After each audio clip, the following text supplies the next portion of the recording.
In today's video, I'm going to show you how to play Hitman 3 in VR using the Oculus Quest 2. The process is simple, so make sure to follow along. Hitman 3 has native VR support on Steam. That means no mods, no complicated setup, no extra tools, just your Oculus Quest 2 and a proper connection to your PC.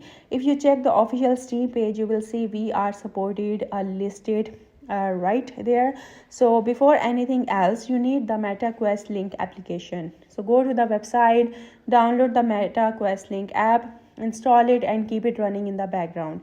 This software allows your PC to communicate with your Quest 2. So you have two ways to connect the Quest 2 to your PC. Option 1 is link cable. Connect the cable to a USB port on your PC, plug the other end into the headset, and this gives the best performance with lower latency. And option 2 is AirLink.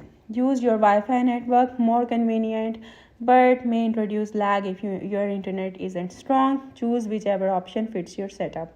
So step 3 is activate Quest Link in the headset. So inside your Quest 2, go to quick settings, select Quest Link, connect to your PC. Once Quest Link is enabled, your headset should now be recognized by the Meta Quest Link app. Now just open Hitman 3. As soon as the game starts, you should see a pop-up saying switch to VR mode. All you need to do is choose yes.